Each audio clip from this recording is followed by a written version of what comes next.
당신이 몰랐던 주방의 저주. 싱크대 및 이것 때문에 재산이 물처럼 빠져나가고 있습니다. 당장 버리세요. 사랑하는 보살님들 그리고 거사님들, 지금 이 영상을 켜셨다면 잠시만, 아주 잠시만 그 굽은 허리를 펴고 제 이야기를 들어주시길 바랍니다. 손에 들고 계신 걸레를 잠시 내려놓으십시오. 차가운 물에 퉁퉁 불어버린 그 손을 잠시 거두시고 가장 편안한 곳에 기대어 앉아주십시오. 오늘은 오직 당신만을 위한 위로와 기적의 시간을 가질 것입니다. 보살님들, 그동안 얼마나 힘드셨습니까? 밤낮으로 가족들을 위해 헌신하시느라 마디마디 굵어지고 욱신거리는 관절염의 고통을 저는 너무나도 잘 알고 있습니다. 비가 오거나 날이 굳을 때면 뼈마디가 시려와도 내 새끼들, 내 남편 밥 한 끼 더 따뜻하게 먹이겠다고 아픈 몸을 이끌고 차가운 주방으로 향하셨지요. 그 숭고한 희생의 무게가 얼마나 무겁고 아팠을지 보살님들의 구분 등을 생각하면 제 가슴이 다 미어지고 눈물이 차오릅니다.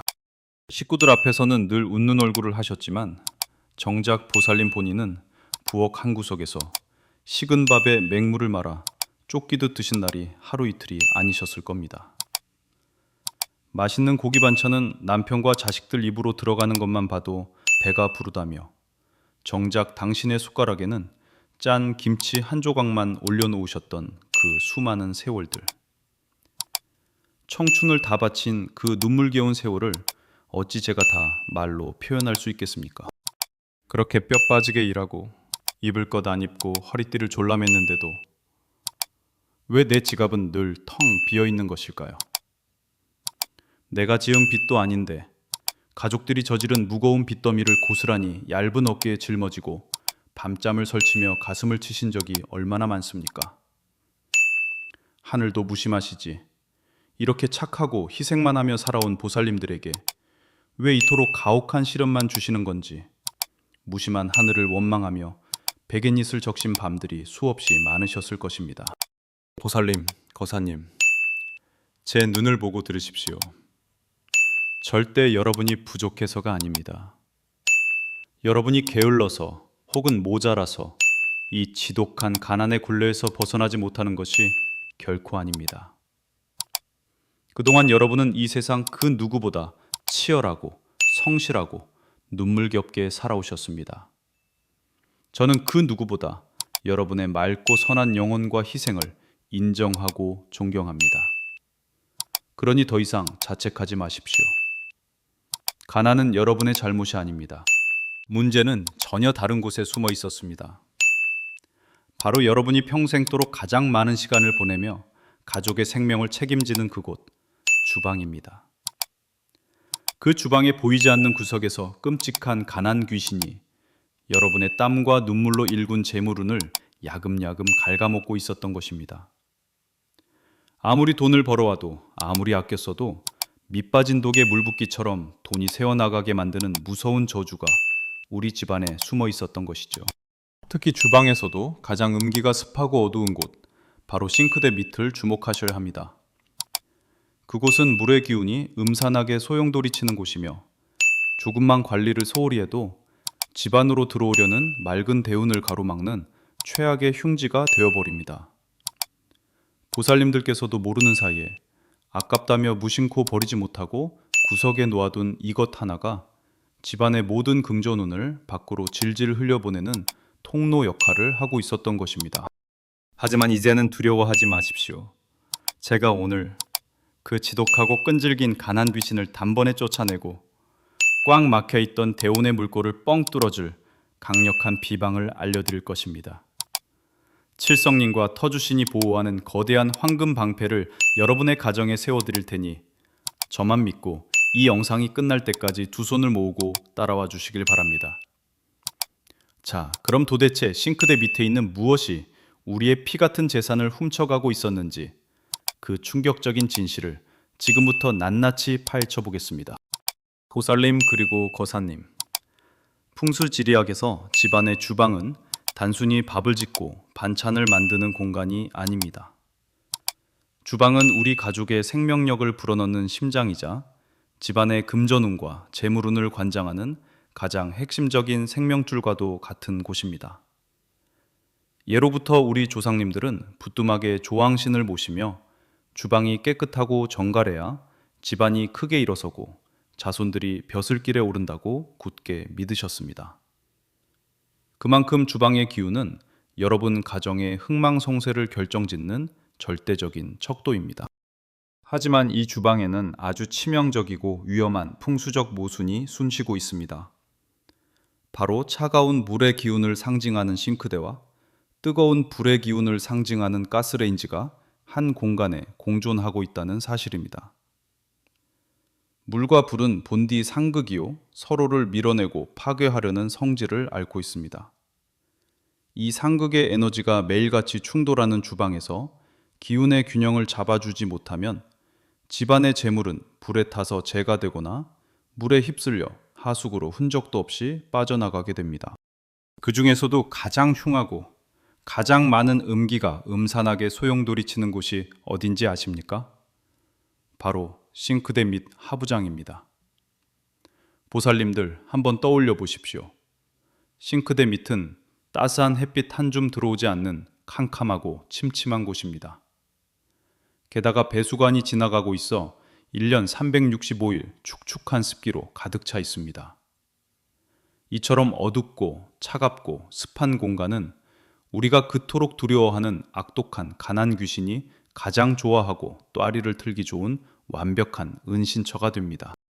우리 보살님들 평생을 아끼고 희생하며 살아오신 탓에 물건 하나 버리는 것도 참으로 아까워하십니다. 이거 언젠가는 쓸 때가 있겠지. 버리기엔 아직 쓸만한데? 하시며 그 습하고 어두운 싱크대 밑 구석에 겹겹이 쑤셔 박아둔 것들이 도대체 얼마나 많습니까? 특히 낡고 찢어진 행주, 이가 나간 냄비나 금이 간 뚝배기. 보살님, 이것들은 절대 단 하루도 그곳에 두어서는 안 되는 끔찍한 흉물들입니다. 이가 나간 그릇은 재물과 건강이 깨어짐을 의미하고 낡은 행주는 집안으로 들어오는 맑은 대운을 더러운 뗏물로 닦아내버리는 무서운 저주를 품고 있습니다. 어디 그뿐이겠습니까? 시장이나 마트에서 장을 보고 받아온 검은 비닐봉지들을 버리기 아깝다며 뭉텅이로 쑤셔 넣어두시지는 않으셨습니까? 습기로 인해 바닥에 곰팡이가 슬고 퀴퀴한 냄새가 나는 잡동사니들을 묵혀두고 계시지는 않습니까? 이런 행동은 가난 귀신에게 제발 우리 집 재산을 다 갉아먹고 평생 가난하게 살게 해주십시오 라고 매일같이 고사를 지내는 것과 똑같습니다. 비닐은 기의 흐름을 꽉 막아 금전운을 질식시키고 곰팡이는 가족의 생기를 갉아먹는 독버섯처럼 여러분의 앞길을 썩어 문드러지게 만듭니다. 이렇듯 싱크대 밑에 흉한 물건들이 쌓이고 압취와 암기가 팽창하면 집안을 지켜주시던 터주신마저 고개를 내저으며 등을 돌려버립니다. 보살님께서 욱신거리는 관절염을 참아가며 남의 집 식당에서 산더미 같은 설거지를 하고 굽은 허리로 벌어온 그 피 같은 돈. 가족들이 지어놓은 빚을 갚느라 텅 비어버린 지갑에 채워보지도 못하고 그 소중한 재물이 싱크대 배수구를 통해 시궁창으로 콸콸 빠져나가 버리는 것입니다. 보살님이 아무리 뼈를 깎는 고통으로 돈을 벌어도 밑빠진 독에 물붓기였던 이유가 바로 여러분의 발밑, 그 주방 싱크대 아래에 도사리고 있었습니다. 보살님들, 사주 명리학에서 말하는 대운이라는 것은 10년에 한 번씩 인생을 송두리째 바꿀 수 있는 거대한 운의 파도입니다. 하지만 아무리 엄청난 황금빛 대운이 여러분의 대문 앞까지 찾아왔다 한들 주방 싱크대 밑에 가난 귀신이 진을 치고 앉아 도끼를 뿜어내고 있다면 어찌 되겠습니까? 그 귀한 대운은 음기에 튕겨져 나가 결코 집안으로 들어오지 못하고 발길을 돌려버리고 맙니다. 재물운이 들어와 편안히 앉아야 할 명당 자리를 쓰레기와 흉물로 가득 채워두셨으니 어찌 집안이 번창하고 빚더미에서 벗어날 수 있었겠습니까? 하지만 제 말씀을 듣고 지금 너무 놀라거나 상심하지 마십시오. 제가 이 사실을 짚어드린 이유는 여러분을 탓하기 위함이 아니라 꽉 막힌 그 숨통을 지금 당장 트여드리기 위함입니다. 이제 원인을 알았으니 쳐내기만 하면 됩니다. 늦었다고 한탄할 때가 가장 빠르고 확실한 때입니다. 가난 귀신을 영영 쫓아내고 텅 빈 지갑에 금비가 내리게 할 수 있는 방법이 분명히 있습니다. 다음 이야기에서는 제가 직접 겪은 부산 해운대 보살님의 눈물겨운 실화와 함께 가난 귀신을 몰아내는 기적의 비방을 말씀드릴 테니 절대 영상 끄지 마시고 끝까지 귀를 기울여 주십시오. 보살님들, 제가 지금부터 들려드릴 이야기는 지어낸 것이 아닙니다. 불과 몇 년 전 부산 해운대에서 저를 찾아오셨던 한 보살님의 눈물겹고도 기적 같은 실화입니다. 해운대라고 하면 다들 화려하고 부유한 동네를 떠올리시겠지만 그 보살님은 빛이 들지 않는 후미진 골목, 곰팡이가 슬어있는 비좁고 습한 단칸방에서 숨을 죽이며 살고 계셨습니다. 남편분이 노름에 빠져 평생 가산을 탕진하고 남겨둔 거대한 빚더미는 고스란히 그 여린 보살님의 양어깨를 짓누르고 있었습니다. 게다가 자식들마저 번번이 일자리를 잃고 병치레를 하니 그 삶이 얼마나 지옥 같았겠습니까? 그 보살님은 매일 새벽 찬바람을 맞으며 식당 주방으로 나가 남들이 먹다 남긴 잔반을 치우고 산더미 같은 설거지를 하셨습니다. 밤이 되면 파지를 주워 모으느라 손가락 마디마디가 퉁퉁 붓고 관절염이 온몸을 갉아먹어 밤마다 끙끙 앓는 소리를 내셨죠. 그렇게 뼈가 부서져라 이래도 지갑은 늘 텅 비어 있었고 집에 돌아와서는 가족들 깰까봐 부엌 구석에 쪼그려 앉아 차디찬 식은 밥에 물을 말아 허기를 달래셨습니다. 본인 입에 들어가는 고기 한 점이 아까워 자식들 입에 다 넣어주면서도 정작 빚쟁이들의 독촉 전화에 매일 가슴을 치며 피눈물을 흘리셨던 분입니다. 그러다 조상님들을 기리는 청명절이 다가왔습니다. 아무리 가난해도 조상님 제사상만큼은 정성껏 차려올리고 싶었던 보살님이었지만 수중에 남은 돈이라곤 단돈 몇천 원이 전부였습니다. 제사상에 올릴 번듯한 고기 한 근, 흠집 없는 과일 하나 살 돈이 없어 텅 빈 제사상 앞에서 주저앉아 통곡을 하셨다고 합니다. 조상님, 제가 전생에 무슨 큰 죄를 지었기에 이토록 모진 가난 속에서 허덕여야 합니까? 그 길로 저를 찾아오신 보살님은 퉁퉁 부은 눈으로 제 바짓가랑이를 붙잡고 살려달라며 오열하셨습니다. 그 굽은 등과 굳은 살 박인 손을 보며 제 가슴도 갈기갈기 찢어지는 듯 했습니다. 제가 그 보살님의 사주팔자를 짚어보고 집안의 기운을 영안으로 찬찬히 살펴본 순간 저는 경악을 금치 못했습니다. 보살님에게는 분명 막힌 숨통을 트여줄 거대한 대운이 이미 문 앞에 당도해 있었습니다. 그런데 그 대운이 집안으로 한 발짝도 들어오지 못하고 겉돌고 있는 것이 아니겠습니까? 그 원인은 바로 주방 싱크대 밑이었습니다.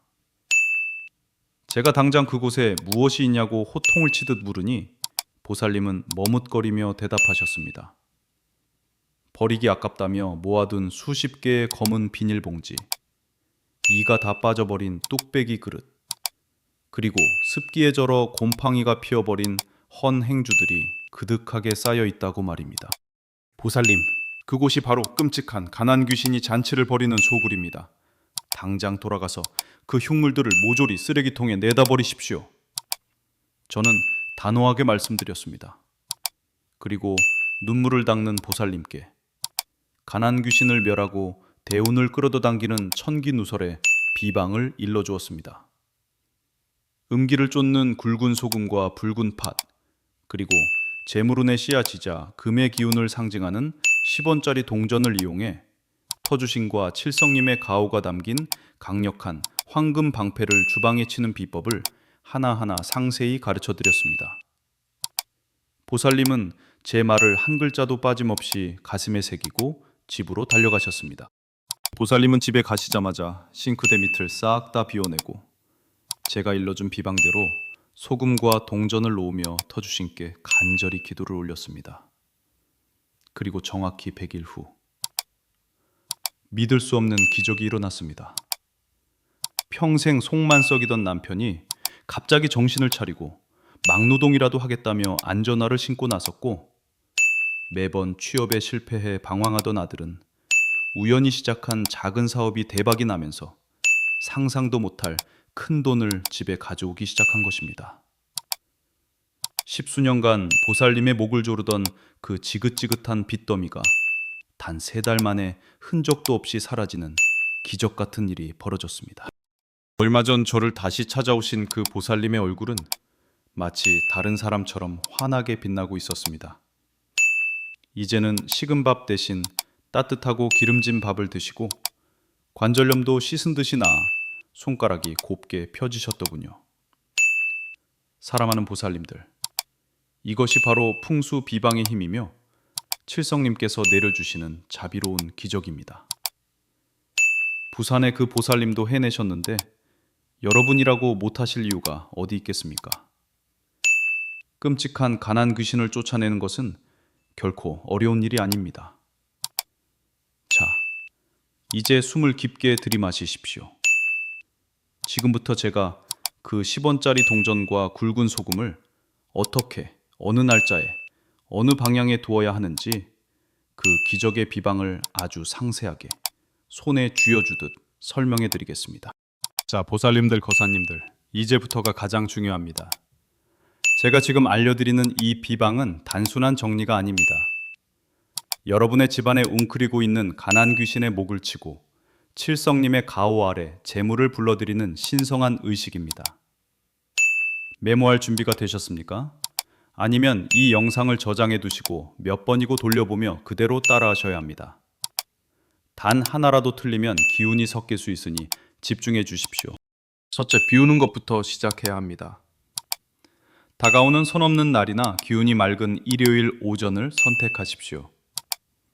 주방 싱크대 밑을 열어보십시오. 그곳에 있는 모든 물건을 일단 다 밖으로 꺼내십시오. 아깝다는 생각, 나중에 쓰겠지라는 그 마음이 바로 가난 귀신이 먹고 사는 독입니다. 이가 나간 그릇, 낡고 냄새나는 행주, 수북이 쌓인 검은 비닐봉지는 망설임 없이 종량제 봉투에 담아버리십시오. 그릇이 깨져 있다는 것은 복이 담길 그릇이 깨졌다는 뜻이니 미련을 두면 안 됩니다. 그곳을 깨끗한 새 행주로 닦아내며 속으로 외치십시오. 가난 귀신아 물러가라. 내 집안의 명당을 비우노라. 둘째, 이제 황금 방패를 만들 차례입니다. 준비물은 3가지입니다. 굵은 천일염, 붉은 팥, 그리고 광택이 나는 깨끗한 10원짜리 동전 3개입니다. 소금은 예로부터 부정을 씻어내고 귀신을 쫓는 영험한 힘이 있으며, 팥의 붉은색은 양의 기운을 상징하여 차가운 싱크대 밑에 음기를 불태워버립니다. 그리고 10원짜리 동전은 구리와 아연으로 만들어진 금의 기운입니다. 특히 요즘 나오는 노란색 10원 동전은 황금의 기운을 불러 모으는 아주 귀한 매개체가 됩니다. 셋째, 작은 종이컵이나 하얀 사기 그릇 2개를 준비하십시오. 각 그릇에 굵은 소금을 절반 정도 채우고 그 위에 팥 7알을 올리십시오. 왜 7알이냐고요? 바로 우리 민족을 보살피시는 칠성님의 기운을 빌리기 위함입니다. 그리고 그 팥 위에 가장 깨끗하고 반짝이는 10원짜리 동전을 하나씩 올리십시오. 자, 이제 이 2개의 그릇을 싱크대 밑 하부장 안쪽, 왼쪽 구석과 오른쪽 구석에 깊숙이 밀어 넣으십시오. 이것이 바로 집안의 재물이 밖으로 새나가지 못하게 막는 금전의 자물쇠가 될 것입니다. 넷째, 남은 10원짜리 동전 하나는 보살님의 지갑 안쪽 깊숙한 곳이나 싱크대 바로 아래 바닥에 보이지 않게 붙여두십시오. 이것은 밖의 대운을 집안으로 끌어당기는 낚싯바늘 역할을 합니다. 이 비방을 행하실 때는 절대 화를 내거나 짜증을 내서는 안 됩니다. 우리 가족, 이제 꽃길만 걷자. 고생 끝에 낙이 온다는 간절하고 기쁜 마음으로 임하셔야 합니다. 보살님의 그 간절한 마음이 닿아야 비로소 터주신께서 감복하여 황금방패를 활짝 펼쳐주시는 법입니다. 마지막으로 이 소금과 팥은 3개월마다 한 번씩 교체해 주셔야 합니다. 소금이 눅눅해졌다는 것은 그만큼 집안에 나쁜 음기를 많이 빨아들였다는 증거입니다. 눅눅해진 소금은 화장실 변기에 버려 흘려보내시고 동전은 깨끗이 닦아 다시 쓰셔도 좋습니다. 보살님, 이 비방은 누구나 할 수 있지만 아무나 기적을 맛보는 것은 아닙니다. 오직 저를 믿고 오늘 당장 실천에 옮기는 분만이 그 부산 보살님처럼 인생 역전의 대운을 거머쥘 수 있습니다. 지금 당장 일어나 싱크대 밑을 확인해 보십시오. 가난의 사슬을 끊을 열쇠는 이미 여러분의 손에 들려 있습니다. 사랑하는 보살님들, 그리고 거사님들, 이제 모든 준비는 끝났습니다. 여러분의 주방은 더 이상 고통과 가난의 공간이 아닙니다. 가난 귀신이 한 길로 왔다가 10길로 도망치고 그 빈자리에 황금빛 대운과 칠성임의 가호가 가득 차오르는 신성한 복처로 다시 태어났습니다. 이제 제가 여러분의 가정을 위해, 그리고 평생을 눈물로 살아온 여러분의 구분등을 위해 간절한 축원문을 올리겠습니다. 가능하시다면 두 손을 모아 합장하시고 눈을 감고 제 목소리에 귀를 기울여 주십시오. 천지신명과 조왕신께 고하나이다. 여기 일평생 가족을 위해 헌신하며 뼈가 부서지도록 살아온 선한 보살님이 계시나이다. 그동안의 모진 풍파와 가난의 사슬은 오늘 이 비방으로 모두 끊어내었으니 이제는 슬픔 대신 기쁨을, 빚더미 대신 재물의 풍요를 내려 주시옵소서. 칠성님의 황금 방패로 이 집안을 사방팔방 보호하시고 자손들은 번창하며 부모님은 관절의 고통 없이 만수무강하게 하소서. 나무아미타불 관세음보살, 나무아미타불 관세음보살. 보살님, 이제 마음이 조금 가벼워지셨습니까? 오늘 이 의식을 마친 여러분의 얼굴에는 이미 대운의 서광이 비치기 시작했습니다. 오늘 밤 꿈에는 맑은 물이 솟구치거나 황금빛 보물이 가득한 길을 걷는 꿈을 꾸실지도 모릅니다. 그것은 터주신께서 여러분의 정성을 받으셨다는 기분 좋은 신호입니다. 절대로 의심하지 마십시오. 의심하는 마음은 대운을 쫓아내지만 믿는 마음은 기적을 현실로 만듭니다. 자, 이제 마지막으로 이 기적의 에너지를 완성해야 합니다. 이 영상의 댓글창은 단순한 글자판이 아니라 전국의 모든 보살님과 거사님들의 염원이 모이는 거대한 기도의 장입니다. 지금 바로 댓글에 나무 아미타불 관세음보살이라고 정성껏 남겨주십시오. 이 8글자를 적는 순간 여러분의 이름은 하늘의 복명부에 기록될 것이며 흩어져 있던 재물운이 자석처럼 여러분의 싱크대 및 황금 방패로 모여들게 될 것입니다. 또한 주변에 아직도 가난과 병마로 고통받는 지인이나 친구가 있다면 이 영상을 공유해 주십시오. 남에게 복을 나누는 행위는 나에게 올 복을 2배, 3배로 불리는 가장 빠른 방법입니다. 오늘 저와 맺은 이 소중한 인연이 여러분 인생의 가장 큰 전환점이 되기를 진심으로 축원합니다. 보살님 고생 많으셨습니다. 이제 아픈 다리 쭉 펴고 편안히 주무십시오. 내일 아침 눈을 뜨면 여러분의 지갑과 인생에 기분 좋은 변화가 시작될 것입니다. 저는 늘 이곳에서 여러분의 행복과 부귀영화를 위해 기도하겠습니다. 성불하십시오. 나무아미타불 관세음보살.